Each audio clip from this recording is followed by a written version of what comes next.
Hello बच्चों, क्या हाल चाल, कैसे हो आप सब लोग। उम्मीद है आप सब लोग बहुत अच्छे होंगे। ठीक है, आज की इस क्लास में हम पढ़ेंगे मेटल्स की कुछ जो अपनी प्रॉपर्टीज रह गई थी। लास्ट पार्ट में हमने मेटल्स की दो तीन प्रॉपर्टीज डिस्कस कर ली थी। आज हम कंटिन्यू करेंगे मेटल्स की नेक्स्ट प्रॉपर्टी। ठीक है, मेटल्स की नेक्स्ट प्रॉपर्टी जो है वो है how metals react with solution of other metal.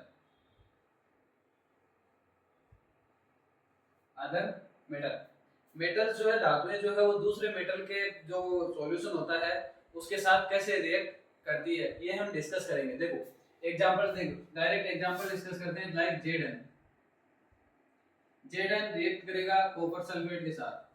Zinc जो है कॉपर सल्फेट के साथ जब रिएक्ट करता है तो ये क्या होती है, एक डिस्प्लेसमेंट रिएक्शन यहाँ पर अप्लाई होती है। डिस्प्लेसमेंट रिएक्शन जो होती है वो यहाँ पर प्लेस होती है, तो ये कंपाउंड बनाता है ZnSO4 और Cu कॉपर को क्या कर देता है, रिलीज कर देता है बेटा।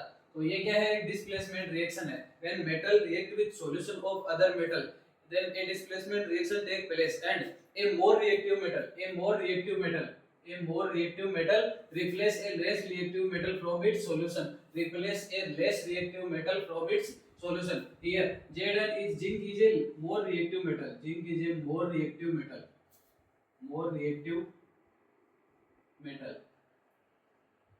and copper reactivity of copper is less than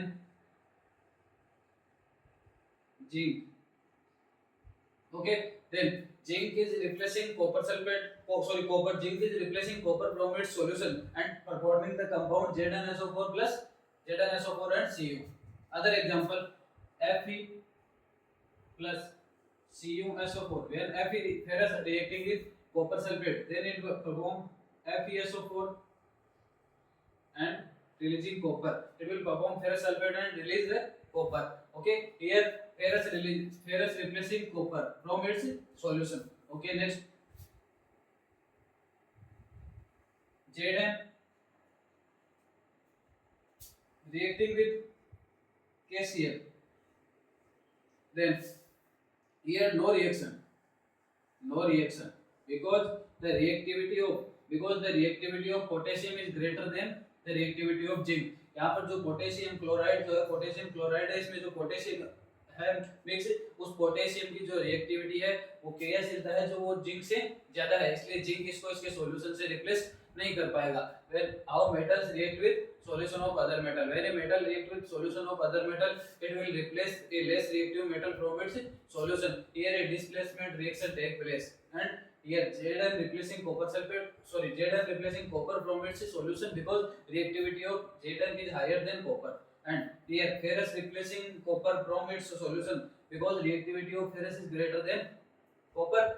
But here in third reaction Zn reacting with KCl potassium chloride, but there is no reaction because reactivity of potassium is greater than reactivity of zinc. Okay, next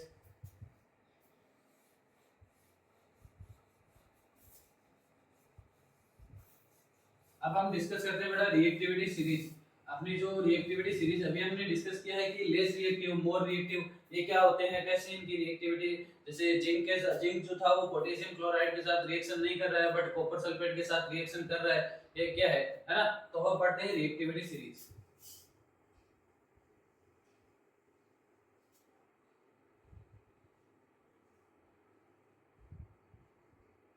reactivity series basically reactivity series is a combination series of metals in the basically reactivity series is a combination of metals in a decreasing order of its reactivity, decreasing order of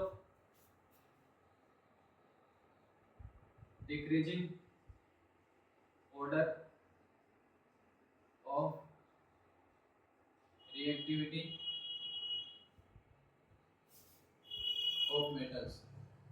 reactivity सक्रियता, इसको हिंदी में बोलते हैं सक्रियता श्रेणी। सक्रियता श्रेणी बेटा क्या शो करती है, धातुओं की क्रियाशीलता को शो करती है। ये उनका जो अवरोही क्रम होता है उसको शो करती है कि कौन सी धातु कितनी क्रियाशील है। इसमें सबसे पहले देखो, सबसे पहले आता है पोटेशियम। सोडियम,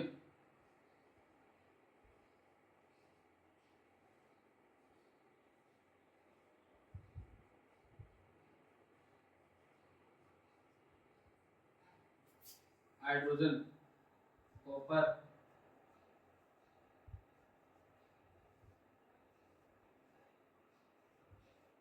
ये होती है बेटा रिएक्टिविटी सीरीज। यहाँ सबसे पहले जो रिएक्टिविटी मैक्सिमम जो रिएक्टिविटी होती है, सबसे ज्यादा रिएक्टिविटी होती है, वो होती है पोटेशियम की। Potassium, sodium, calcium, magnesium, aluminium, zinc, ferrous, टीबी, लेड और ए हाइड्रोजन। फिर हाइड्रोजन के हाइड्रोजन देखो डबल टाइम आ रहा है यहाँ, ठीक है, कंटिन्यू कर रहे हैं। हाइड्रोजन, उसके बाद आता है कॉपर, फिर आता है Hg मरकरी, फिर आता है Ag सिल्वर, Au गोल्ड और ये प्लेटिनम। इसका बेटा जो शॉर्ट रिएक्टिविटी सीरीज को जो आप रिमेंबर रख पाओ, रिएक्टिविटी सीरीज को याद रखने का एक शॉर्ट फॉर्म है इसका। ये देखो यहाँ पर इसको ऐसे याद रख सकते हैं, केदारनाथ, केदारनाथ का माली आलू जरा फीका पकाता है। केदारनाथ का माली आलू जरा फीका पकाता है। केदारनाथ के ये sodium sorry potassium, sodium, calcium, magnesium, aluminium, zinc, ferrous और टीबी और हाइड्रोजन, ठीक है। इसके बाद यहाँ आई कोड है आपका, आई कोड है आपका, ये कॉपर, ये mercury, Ag silver, Au gold और प्लेटिनम। केदारनाथ का माली आलू जरा फीका पकाता है, हाई कोर्ट है आपका। रिएक्टिविटी सीरीज को याद रखने का ये शॉर्ट ट्रिक है बेटा, हाई कोर्ट है आपका और केदारनाथ का माली आलू जरा फीका पकाता है और हाई कोर्ट है आपका। Potassium, sodium, calcium, magnesium, aluminium, zinc, ferrous, PB और hydrogen, copper, mercury, Ag silver, Au gold और प्लेटिनम, ठीक है। एग्जाम में क्वेश्चन कैसे आएगा बेटा, आपको 2-3 मेटल्स दे देगा वो, जैसे जिंक, एल्यूमिनियम, Hg और प्लेटिनम। इनको आपको बोलेगा कि इनको इंक्रीजिंग ऑर्डर में लिखिए। सबसे लेस रिएक्टिविटी किसकी है बेटा, इंक्रीजिंग ऑर्डर लिखेंगे तब। प्लेटिनम की सबसे लेस रिएक्टिविटी है, फिर प्लेटिनम से हायर किसकी है, Hg मरकरी की, फिर उससे हायर किसकी है, देखो अपनी रिएक्टिविटी सीरीज में किसकी बता रहा है, जिंक की। इसके बाद सबसे हायर एल्यूमिनियम की। इनमें जो कॉम्बिनेशन दे रखा है ना, उसके हिसाब से ये इनका इंक्रीजिंग ऑर्डर बन जाएगा। ओके, ये अपनी रिएक्टिविटी सीरीज है, ये आपको रिमेंबर रखनी है, आपको माइंड में रखनी है, याद रखनी है। इसका जो शॉर्ट फॉर्म है वो मैंने अभी आपको एक्सप्लेन किया है। मोस्टली ये जो कंपाउंड्स होते हैं ना, ये रिएक्टिविटी सीरीज में जो नीचे की तरफ आते हैं, ये क्या करते हैं, मोस्टली रिएक्शन शो नहीं करते, लाइक H2O वाटर और ऑक्सीजन, इनके साथ रिएक्शन शो नहीं करते। और जो ये सोडियम और पोटेशियम हमने डिस्कस किया है, सोडियम जो होता है वो विग्रियसली रिएक्ट करता है, काफी स्पीड से रिएक्ट करता है, और वो जो रिएक्शन होती है वो काफी ज्यादा, उसमें हीट भी निकलती है, ये काफी स्पीड से रिएक्ट करता है सोडियम। इसके अलावा ये मैग्नीशियम और ये एल्यूमिनियम, ये भी सारे रिएक्ट करते हैं। बट देखो फेरस जो है वो किसके साथ रिएक्शन करता है, वो स्टीम के साथ रिएक्शन करता है, वाटर के साथ रिएक्शन नहीं करता, बट स्टीम के साथ रिएक्शन करता है। वाटर जब लिक्विड फॉर्म में होता है तो उसके साथ ये फेरस रिएक्ट नहीं करता, बट जब गैसियस फॉर्म में होता है, स्टीम भाप में होता है, तब उसके साथ रिएक्शन ये शो करता है। नेक्स्ट जो अपना टॉपिक है वो है बेटा how metals react with non metals. अब आप पढ़ते आ रहे हैं अभी तक कि मेटल की ये प्रॉपर्टी है, मेटल ऐसे रिएक्ट करता है, बट अब हम पढ़ेंगे कि मेटल्स जो है वो दूसरे नॉन मेटल्स के साथ कैसे रिएक्ट करते हैं। Okay, how metals react with non metals. Okay बेटा, देखो मेटल्स और नॉन मेटल्स में क्या होता है, अभी अपने को मेटल की जो प्रॉपर्टी, सॉरी मेटल की जो डेफिनेशन है वो अपने को पास क्या है कि जिनमें लस्टर और डक्टिलिटी, मॉलिक्युलरिटी, ये सारी प्रॉपर्टीज होती है, वो क्या होती है, मेटल्स। पर यहाँ से अपने को एक नई डेफिनेशन मिलेगी। मेटल्स क्या होती है, जो पॉजिटिव आयन बनाती है, जो क्या करती है, इलेक्ट्रॉन डोनेट करके पॉजिटिव आयन बनाती है, वो क्या है, सारी मेटल्स है। जो पॉजिटिव आयन बनाती है वो सारी क्या है, मेटल्स है। लाइक जैसे एक डिस्कशन करते हैं NaCl जो अपना कंपाउंड बन रहा है NaCl सोडियम क्लोराइड, इस पर डिस्कस करते हैं अभी, ठीक है। NaCl में क्या है, सोडियम तो मेटल है, ये तो क्या है अपनी मेटल, और क्लोरीन जो है वो नॉन मेटल है। इस कंपाउंड की फॉर्मेशन कैसे होती है, सोडियम क्लोराइड की फॉर्मेशन कैसे होती है वो देखते हैं। देखो सबसे पहले सोडियम जो होता है उसका एटॉमिक नंबर कितना है बेटा, सोडियम का एटॉमिक नंबर होता है 11, और इसका जो इलेक्ट्रॉनिक विन्यास, जो इलेक्ट्रिक इलेक्ट्रॉन्स की स्ट्रक्चर होगी वो बेटा कैसी होगी, इलेक्ट्रॉन्स की जो स्ट्रक्चर होती है सोडियम के लिए वो कैसी होती है, 2 8 एंड 1। यहाँ पर जो इलेक्ट्रॉनिक विन्यास होता है वो बेटा K L M और N से शो होता है, K L M N। इन सारों को क्या बोलते हैं, सेल बोलते हैं, इंग्लिश में इनको सेल बोलते हैं और हिंदी में इनको बोलते हैं कोष, K कोष M कोष K कोष L कोष M कोष और N कोष। इनमें जो इलेक्ट्रॉन्स का number of electrons, number of electrons, इसको दिया जाता है एक फॉर्मूले से 2n²। यहाँ पर देखो K के लिए अगर अपने को इलेक्ट्रॉन निकालने हैं तो 2 × 1 का स्क्वायर इज इक्वल टू 2। तो K जो कोष होता है, K सेल में कितने इलेक्ट्रॉन आते हैं, 2। L सेल में L इज इक्वल टू 2 × 2 का square is equal to 8। M cell 2 × 3 का स्क्वायर 18 इलेक्ट्रॉन्स। N सेल 2 × 4 का square is equal to 32 electrons. ये जो होता है इनका इलेक्ट्रॉनिक विन्यास, इलेक्ट्रॉन्स की फॉर्मेशन होती है। K सेल में 2 इलेक्ट्रॉन और L 8 18 और 32। अब देखो अपना सोडियम पर वापस डिस्कस करते हैं। सोडियम का जो इलेक्ट्रॉनिक विन्यास है वो है 2 8 1। सोडियम का इलेक्ट्रॉनिक विन्यास जो है वो 2 8 1 है, ये अपना सोडियम है, ठीक है। इसका फर्स्ट जो सेल है उसमें कितने इलेक्ट्रॉन है अपने पास, 2 इलेक्ट्रॉन, ये फर्स्ट इलेक्ट्रॉन और ये इसका सेकंड इलेक्ट्रॉन। इसका सेकंड जो L सेल है उसमें कितने इलेक्ट्रॉन है, 8 electron, first second third and fourth fifth sixth 7 8 electron, ठीक है। अब क्या है, इसका आउटर सेल है, आउटर सेल में कितने इलेक्ट्रॉन है, आउटर सेल में इसका 1 इलेक्ट्रॉन है, क्लियर। अब आते हैं क्लोरीन पर। क्लोरीन का एटॉमिक नंबर कितना होता है बेटा, एटॉमिक नंबर क्लोरीन का कितना होता है 17, और इसका जो इलेक्ट्रॉनिक विन्यास होगा, इलेक्ट्रॉन्स की स्ट्रक्चर वो कैसी होगी, इलेक्ट्रॉनिक विन्यास होगा इसका 2 8 और 7। क्लोरीन का जो इलेक्ट्रॉनिक विन्यास होगा वो होता है 2 8 और 7। सबसे पहले ये अपना क्लोरीन आयन, फर्स्ट जो इसका कोष है उसमें कितने इलेक्ट्रॉन, 2 इलेक्ट्रॉन, सेकेंडरी कोष में इसके 8 इलेक्ट्रॉन,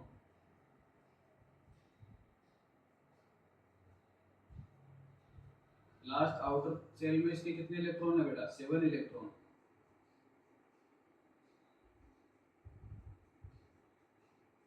अब देखो बेटा, अपने को जब भी किसी परमाणु को अपना अष्टक पूर्ण करना होता है, जब भी किसी परमाणु या किसी एटम को अपना अपना अष्टक पूर्ण करना होता है, अपनी संयोजकता कंप्लीट करनी होती है, तो अपने आउटर सेल में कितने इलेक्ट्रॉन चाहिए, उसको अपने आउटर सेल में 8 इलेक्ट्रॉन कंप्लीट करने होते हैं, 8 इलेक्ट्रॉन कंप्लीट करने होते हैं, तभी उसका अष्टक जो होता है वो कंप्लीट होता है। अब यहाँ पर देखो सोडियम के पास क्या है, सोडियम के आउटर सेल में 1 इलेक्ट्रॉन है, जैसे ही ये क्या करेगा, या तो ये 1 इलेक्ट्रॉन को डोनेट कर देगा, या इसके पास दो ऑप्शन है, या तो क्या करे ये 1 इलेक्ट्रॉन को डोनेट करे या 7 इलेक्ट्रॉन कहीं से लाए, कोई इसको डोनेट करे 7 इलेक्ट्रॉन, या तो इस 1 इलेक्ट्रॉन को डोनेट कर दे, 1 इलेक्ट्रॉन डोनेट कर दे, या 7 इलेक्ट्रॉन क्या है वो गेन कर ले। तो इसके पास क्या है, इजियर ऑप्शन क्या है, 1 इलेक्ट्रॉन को डोनेट करना, ठीक है।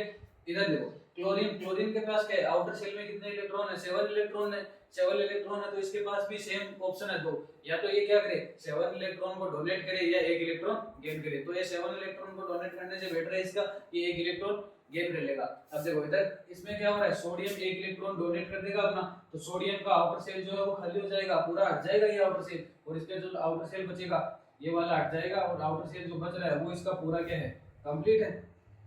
ये इसका पूरा क्या है, इसमें 8 इलेक्ट्रॉन है और कंप्लीट है। ये 1 इलेक्ट्रॉन जो इसने डोनेट किया वो सोडियम वाला इलेक्ट्रॉन यहाँ आ गया, वो सोडियम वाला इलेक्ट्रॉन क्लोरीन ने ले लिया। तो सोडियम जो इलेक्ट्रॉन डोनेट कर रहा है तो इस पर क्या आ रहा है, जो भी इलेक्ट्रॉन डोनेट करता है उस पर पॉजिटिव चार्ज आता है हमेशा, जो इलेक्ट्रॉन डोनेट करता है उस पर हमेशा पॉजिटिव चार्ज आता है। और कैल्शियम ने क्या किया, कैल्शियम ने जो है वो इलेक्ट्रॉन रिसीव किया, इलेक्ट्रॉन गेन किया, तो जो इलेक्ट्रॉन गेन करता है उस पर हमेशा नेगेटिव चार्ज आता है। अब देखो सोडियम पर पॉजिटिव चार्ज है Na+ और Cl-, सोडियम पर पॉजिटिव चार्ज है, क्लोरीन पर क्या है नेगेटिव चार्ज। सोडियम अब देखो इनमें क्या हो रहा है, पॉजिटिव और नेगेटिव चार्ज जो है वो एक दूसरे को क्या करेंगे, अट्रैक्ट करेंगे, तो ये कंपाउंड बन जाएगा NaCl। ऐसे जो होती है वो NaCl की फॉर्मेशन होती है बेटा। सेम ऐसा ही अगर MgCl2 का एग्जांपल लेंगे तो मैग्नीशियम में भी MgCl2 में भी ऐसा होगा, में क्लोरीन वहां पर दो ऐड होंगे, बिकॉज वो दो इलेक्ट्रॉन क्या चाहिए उसको, दो दो एक एक इलेक्ट्रॉन दोनों डोनेट करेंगे। मैग्नीशियम जो होता है उसकी वो दो, उसके पास दो इलेक्ट्रॉन होते हैं, एक वो एक कैल्शियम को एक सॉरी एक वो एक क्लोरीन को दे देगा, दूसरा दूसरे किसी क्लोरीन के एटम को देगा। इस प्रकार से MgCl2 कंपाउंड जो होता है वो फॉर्म होता है। ये ऐसे मेटल्स और नॉन मेटल रिएक्ट करती है एक दूसरे के साथ। अब ये जो कंपाउंड फॉर्म हो रहा है ये अपना NaCl, इनको बोलते हैं आयोनिक कंपाउंड, इनको बोलते हैं ionic compounds, that is called ionic compound. Compound ionic compound की अगर अपने को डेफिनेशन देनी हो, आयोनिक कंपाउंड्स को अगर अपने को डिफाइन करना हो, so we can say ionic compounds compound form by transfer of ions, compound form by transfer of ion, that is called ionic compound. Here we are saying that sodium is donating one electron and chlorine is gaining one electron. Sodium making Na plus ion, sodium Na positive ion and chlorine Cl negative ion. Then by combining opposite charge attract each other, then NaCl compound form. Is that clear? Okay, next topic.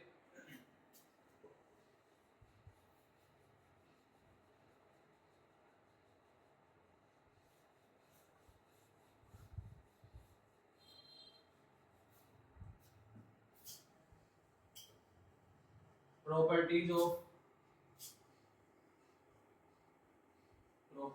of ionic compounds. Properties of ionic compounds. First property, solid. Ionic compounds are generally solid. Okay, ionic compounds are generally solid. ये जो compound होते हैं ionic compound जो होते हैं वो normally क्या होते हैं, सॉलिड होते हैं, बट इनको ज्यादा फोर्स इन पर अप्लाई किया जाएगा तो ये क्या हो जाते हैं, ब्रूटल हो जाते हैं, ब्रेक डाउन हो जाते हैं, टूट जाते हैं टुकड़ों में। ठीक है। सेकंड, सोल्युबिलिटी, हिंदी में इसको बोलते हैं घुलनशीलता।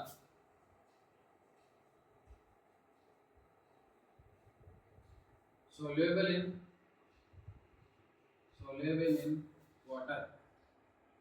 in water, but not soluble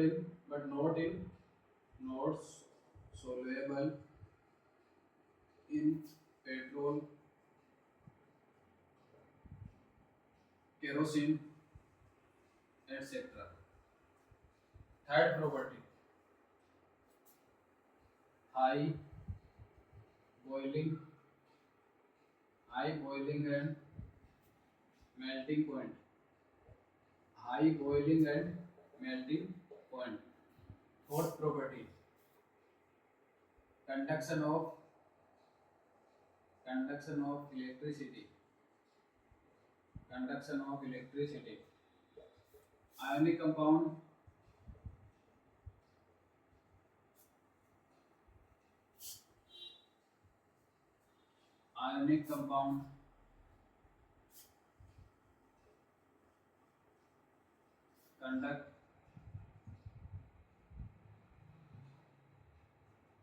Ionic compound conduct electricity.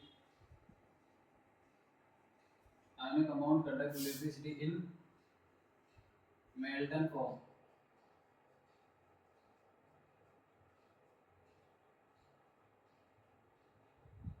But not in solid form.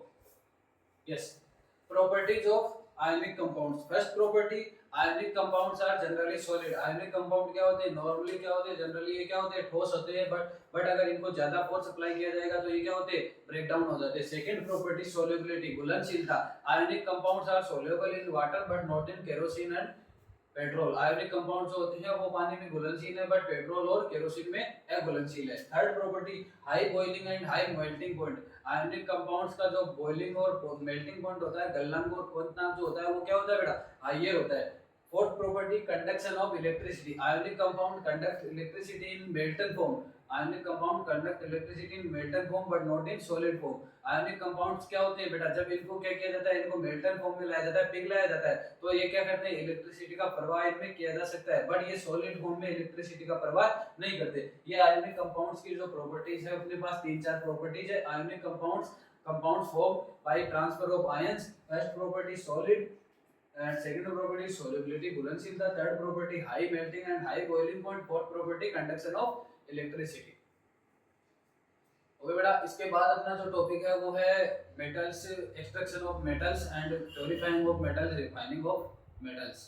Okay, I hope आपको समझ में आया होगा।